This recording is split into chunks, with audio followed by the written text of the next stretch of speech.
Que s'est-il passé à Rome? Que s'est-il passé à Rome? Cette question elle est devenue obsédante depuis que l'affaire du lieutenant-colonel Marouane a éclaté au grand jour. Ce haut gradé des services secrets algériens qui a décidé de déserter, de prendre la fuite et d'abandonner son poste en prenant avec lui bagages et famille. Il s'agit quand même du chef du bureau de sécurité de l'ambassade d'Algérie à Rome. L'Italie n'est pas n'importe quel pays. C'est pour ça que la fuite du lieutenant-colonel Marouane a suscité pas mal de controverses et de rumeurs. Comment on a raconté son parcours? On a expliqué qu'il était le guide de la famille Tebboune, que les enfants de Tebboune, que les petits-enfants de Tebboune, que la famille Tebboune passait toutes ses vacances depuis 2022 en Italie. Il était l'ami des enfants de Tebboune. Il était l'ami du général Sadak, le patron de la DGDSE. Il était parrainé par Boualem et Amirouche Hamadash, le secrétaire particulier de Tebboune et son chef de cabine. Son bilan était jugé satisfaisant. Il était à Rome depuis octobre 2020. Il a pris la fuite. C'est-à-dire qu'il m'a dit c'est un ami à eux, il a pris peur. Cette affaire, elle est liée à un autre personnage qui a totalement disparu des radars. Il s'est passé des choses terribles à Rome en Italie. Très terribles. Que s'est-il passé à Rome? Que s'est-il passé à Rome? Et on vous a promis que nous allons enquêter pour tenter de trouver les réponses à cette question. Cette question elle est devenue obsédante depuis que l'affaire du lieutenant-colonel Marouane a éclaté au grand jour. Cette affaire qui suscite beaucoup de rumeurs, beaucoup de fake news et de désinformation et de manipulation, comme dans tout scandale politico-judiciaire ou politique en Algérie qui ne fait pas l'objet d'un traitement transparent de la part des autorités algériennes.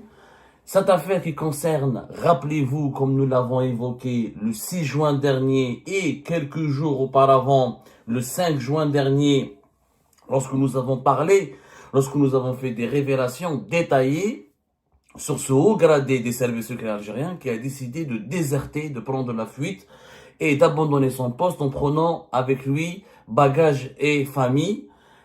Il s'agit quand même du chef du bureau de sécurité de l'ambassade d'Algérie à Rome. C'est l'un des officiers des services secrets les plus influents, les plus respectés, les plus appréciés, puisque selon nos investigations, comme on l'avait révélé à l'époque, il était promis à bénéficier d'une nouvelle promotion, d'une future promotion, puisque de Rome, il était attendu ici à Paris comme chef du bureau de sécurité. On a rappelé ce que c'était le chef de bureau de sécurité. Brièvement, le chef de bureau de sécurité, c'est un officier des services secrets algériens, de la direction de la documentation de la sécurité extérieure, les services de renseignement extérieur algérien. Et le bureau de sécurité, il a un rôle stratégique dans les ambassades d'Algérie, dans les pays avec lesquels l'Algérie a des intérêts stratégiques. Il surveille l'appareil diplomatique et le personnel diplomatique algérien déployé sur place. Il contrôle tous les dossiers de coopération bilatérale. Il surveille, s'assure de la coopération avec les services de sécurité, notamment les services secrets du pays hôte. Il fait des enquêtes et surveille la diaspora algérienne établie dans ce pays-là. Et il s'assure de la protection et des enquêtes sur les intérêts algériens dans toutes les opérations de coopération bilatérale avec ce pays-là. Le bureau de sécurité d'une ambassade, il est encore plus important que l'ambassadeur lui-même. C'est un ambassadeur bis. L'Italie n'est pas n'importe quel pays. C'est pour ça que la fuite du lieutenant-colonel Marouane a suscité pas mal de controverses et de rumeurs. À Algérie Part, nous n'aimons pas la rumeur, nous aimons l'enquête, nous aimons la vérité. À Algérie Part, nous n'appartenons à aucun clan, nous n'appartenons à aucun lobby.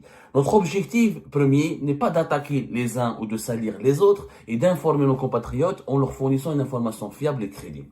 On a parlé du lieutenant-colonel Marouane et on s'est dit comment on a raconté son parcours. On a expliqué qu'il était le guide de la famille Tebboune, que les enfants de Tebboune, que les petits-enfants de Tebboune, que la famille Tebboune passait toutes ses vacances depuis 2022 en Italie. Que c'était le seul pays européen qui était autorisé par le président Majid Tebboune ses proches et ses enfants et les membres de sa famille, ils étaient autorisés par Abdelmajid Tebboune à passer leurs vacances uniquement en Italie, parce que c'est un pays jugé sûr et fiable et avec lequel les relations politiques étaient extrêmement amicales avec l'Algérie. C'est-à-dire les autorités algériennes, l'État algérien entretenait des relations extrêmement amicales avec l'Italie. La visite d'Abdelmajid Tebboune en Italie en témoigne, les accords de coopération, la participation d'Abdelmajid Tebboune au G7 de l'Italie récemment, les bonnes relations entre Tebboune et Giorgia Meloni, la leader, l'équivalent de la première ministre en Italie. Donc tout ça, vous savez très bien qu'entre l'Italie et l'Algérie, il y a une sorte de lune de miel. Il y a une sorte de lune de miel qui dure et qui même suscite la jalousie de certains d'autres pays, comme le sait très bien, comme le savent très bien certains dirigeants algériens. Par exemple, beaucoup de dirigeants ici politiques français envient les bonnes relations entre l'Italie et l'Algérie, tellement elles sont stables, elles sont agréables, et que les autorités algériennes, notamment depuis la visite d'Abdelmajid Tebboune à Rome en mai 2022, ne refusent pratiquement rien à l'Italie. Et l'Italie refuse très peu de choses aussi à l'Algérie. Il faut savoir que l'Italie, cette affaire du lieutenant-colonel Marouane nous a permis d'enquêter sur l'ambassade d'Algérie en Italie. Cette affaire, elle était complètement intrigante. On a bien expliqué son parcours. Il était l'ami des enfants de Tebboune. Il était l'ami du général Sadek, le patron de la DGDSE, la DDSE, le service secret algérien, le service de renseignement extérieur. Et il était parrainé par Boualem et Amirouche Hamadesh, le secrétaire particulier de Tebboune, et son chef de cabinet. C'est-à-dire que le lieutenant-colonel Marouane était proche de la famille, du chef de cabinet, du secrétaire particulier. Son bilan était jugé satisfaisant. Il était à Rome depuis octobre 2020. Il a pris la fuite. C'est-à-dire qu'il m'a dit, c'est un ami à eux, il a pris peur. Alors, que pourrait-il arriver aux détracteurs du système, aux détracteurs des gens puissants en Algérie? En réalité, l'affaire du lieutenant-colonel Marouane, ce que nous avons découvert au cours de cette semaine durant laquelle nous avons enquêté très profondément, n'est qu'un détail. Je dirais même qu'elle est en train de devenir un détail superflu. Parce que cette affaire, elle est liée à un autre personnage qui a totalement disparu des radars. Et ce personnage est au cœur de mille et un complots. C'est pour ça que nous allons intituler l'émission d'aujourd'hui « Les mille et un complots de Rome ou les secrets bien gardés de l'État algérien en Italie ». Il s'est passé des choses terribles à Rome en Italie, très terribles.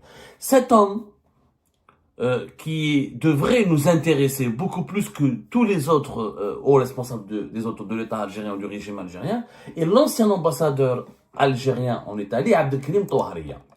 Abdelkrim Touhariya, qui se souvient de lui? En 2023 et en 2022, il était au sommet de son influence et de son prestige.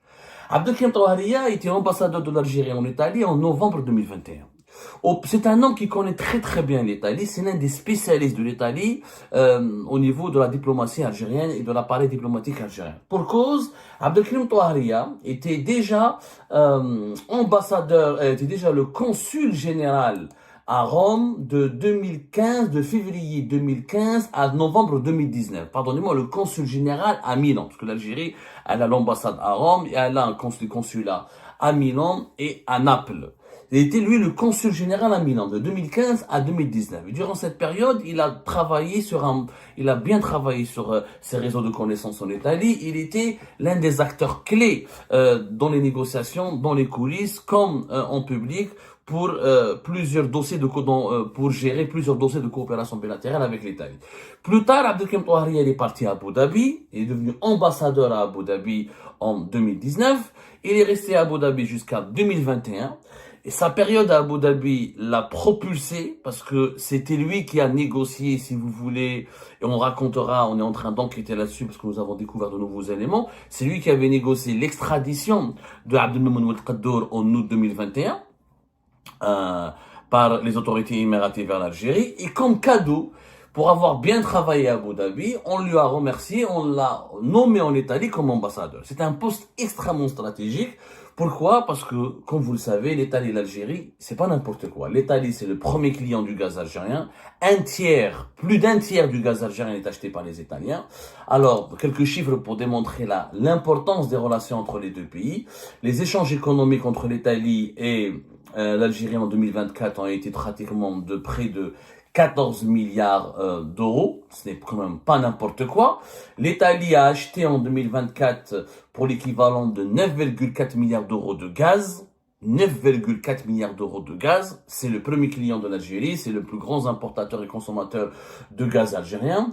L'Italie achète aussi des produits dérivés du pétrole. En 2024, la facture était des achats italiens de produits dérivés du pétrole et du raffinage, c'était 457 millions d'euros, ce qui n'est quand même pas n'importe quoi. Et l'Algérie était aussi un bon client. L'Italie fait partie des pratiquement 5 fournisseurs de l'Algérie.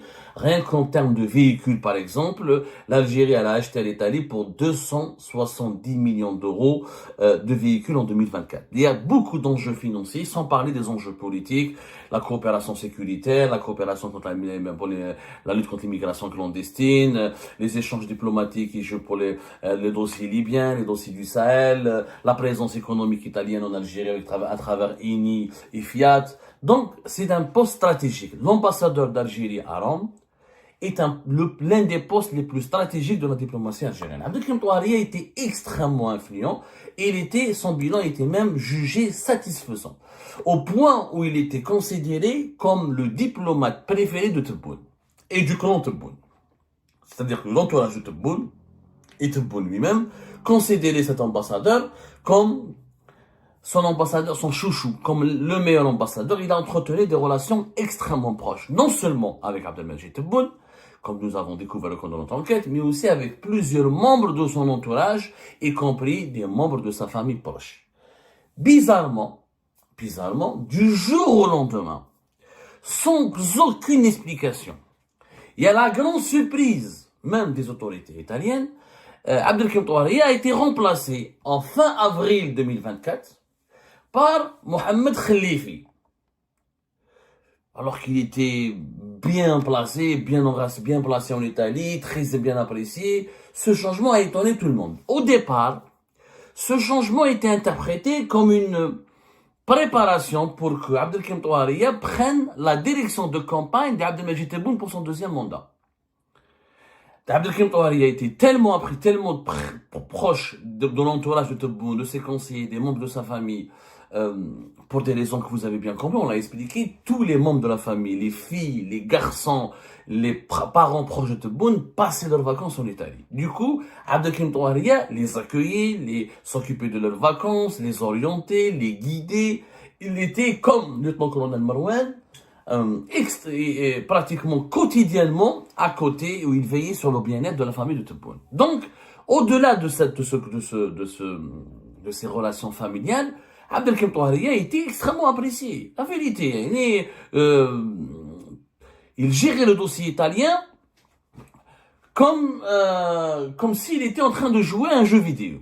Il semblait donner une certaine maîtrise quasi parfaite du dossier. Donc, quand il a quitté son poste en fin avril 2024, on pensait qu'elle allait venir à Alger, qu'elle allait se préparer pour diriger la campagne de Tebboune. Et plus tard, il y a eu même des informations et des sources qui évoquaient sa nomination comme prochain chef de la diplomatie algérienne. Et on lui promettait un avenir brillant. Donc, Abdelkrim Touaria, père de 3 enfants, tout le monde s'attendait, vraiment, il est né en 1960, calculé, donc il a 65 ans. Bon, c'est pas un très vieux, il y a plus vieux, il y a plus grave comme à l'échelle biologique, il y a plus grave au niveau de l'État algérien. Donc on pensait qu'il allait occuper un avenir, qu'il allait propulser. Comme par hasard, à grande surprise, il a été orienté, il a été nommé à Conakry en Guinée. Alors même la Guinée, en Conakry, avec tout le respect, bon, la Guinée-Conakry, c'est un pays que j'aime beaucoup, j'ai visité Conakry, je connais bien Conakry, mais voilà, c'est pas une destination prestigieuse, malheureusement, pour un diplomate algérien, qui était à Rome. S'il avait changé de Rome à Paris, ou la Rome Washington, Moscou, Londres, on pourrait se dire, effectivement, il est toujours influent, il est toujours important au sein de l'appareil diplomatique. Mais quand il est parti à Conakry, c'est une sorte de déchéance. C'est une sanction. Quand on veut sanctionner un diplomate algérien, un ambassadeur ou un consul, on l'envoie vers un pays jugé difficile ou inhospitalier ou défavorable ou pauvre ou pas prestigieux. Là, c'est une descente, c'est une chute, c'est une déchéance. Personne n'a compris à l'époque Touaria, l'ami de la famille du président, l'ami du président, apprécié par le président, apprécié par son entourage, Armawa fait Conakry. Il se retrouve à Conakry du jour au lendemain, alors qu'on attendait à Alger à la direction de campagne de Tebboune, où on l'attendait à la tête de la diplomatie algérienne comme ministre, où on l'attendait quand même future personnalité politique importante. Personne ne s'est intéressé à Abdelkrim Touaria. Le journal officiel nous informe, l'une des dernières éditions du journal officiel du 28 mai 2025, voilà, c'était le 28 mai 2025. Une petite information a circulé comme ça, mais elle est passée totalement inaperçue. Un décret présidentiel signé le 21 mai 2025 par Abdelmajid Tebboune nous confirme, ou nous informe, pas nous confirme, il nous confirme la déchéance d'Abdelkrim Touaria. Il nous informe qu'Abdelkrim Touaria a été limogé de son poste. On a mis fin à ses fonctions à Conakry à partir du 31 janvier 2025. Alors qu'il a été nommé à Conakry à partir du fin avril 2024. C'est-à-dire, il est resté même pas une année dans son poste. Terrible et troublant sort pour quelqu'un qui a négocié l'extradition d'Abdelmouna Tqaddour, qui a été promu à Rome, qui est resté qui était l'ami de la famille du président, apprécié par le président et considéré même comme l'un des futurs espoirs de l'État algérien pour occuper des fonctions au plus haut sommet de la hiérarchie politique et diplomatique. En réalité, Abdelkrim Touaria, sa déchéance s'explique par quoi? Par une enquête qui a été diligentée à son encontre en toute indiscrétion au début de l'année 2024. Et celui qui a mené cette enquête par hasard, c'est le lieutenant-colonel Marouane de la DDSE. C'est lui qui a enquêté sur Abdelkrim Touaria et qui a trouvé, selon nos investigations, des éléments probants, voire accablants, contre Abdelkrim Touaria au niveau de son implication dans des malversations financières, détournement de fonds publics et pratiques de corruption autour des concessions du constructeur automobile italien Fiat en Algérie. Pour le moment, je préfère ne pas vous donner tous les détails, parce que nous sommes professionnels. Vous savez, nous, on se contente pas d'une seule source. Des gens, ils nous faxent, ils nous envoient un fax et on publie directement. On s'appuie sur différentes sources. Pour faire nos émissions et pour prendre la parole et faire nos enquêtes, on est obligé, c'est le journalisme qui nous dicte cette obligation, de recourir et de vérifier nos informations au moins auprès de 3 sources. Là, nous avons différentes sources dans ce dossier-là, des sources sécuritaires, des sources diplomatiques et des sources économiques, c'est-à-dire d'anciens opérateurs économiques, etc. On est en train de recouper toutes les informations pour vous faire une prochaine émission sur le scandale Abdelkrim Touaria. Il n'a pas été enlevé de son poste parce que Zafouali ou là pour une mésentente ou un malentendu. Il est impliqué dans un véritable scandale de malversation financière, de détournement de l'argent public de l'ambassade d'Italie, de l'ambassade d'Algérie en Italie, et de relations troublantes avec puissance étrangère. Je ne dirai pas plus pour le moment parce que notre enquête se poursuit. Après avoir été signalé par les rapports accablants du lieutenant-colonel Marouane, Abdelkrim Touaria a été enlevé de son poste. Et l'enquête du lieutenant-colonel Marouane s'est appuyée sur des témoignages de consuls. Il y a eu des consuls d'Algérie en Italie, parmi lesquels Chouki Chemem, consul d'Algérie à Naples, et Adel Talbi, consul d'Algérie à Milan. Les deux ont témoigné dans cette enquête-là. Pour confirmer les conclusions accablantes auxquelles avait abouti l'enquête sécuritaire menée par le BS de l'ambassade d'Algérie à Rome. Eh ben, c'est la fin de cette vidéo, les amis. Je vous remercie comme d'habitude pour avoir suivi jusqu'à la fin. N'oubliez pas de nous laisser vos commentaires et vos réactions sur la vidéo et de vous abonner à la chaîne si vous n'êtes pas encore abonné. Donc voilà, merci beaucoup pour votre soutien et vos abonnements. Et merci aussi pour vos commentaires et vos discussions très animées dans la section des commentaires. Donc, vous n'oubliez jamais de décortiquer bien un sujet sur tous les points qui ont été abordés dans la vidéo et ça fait vraiment plaisir quand moi-même je ne fais pas de commentaires, je m'appuie sur vous pour que vous puissiez bien expliquer les choses et en faire des discussions civilisées et dans tout le respect possible. Donc voilà, merci beaucoup et à la prochaine dans une nouvelle vidéo. Au revoir.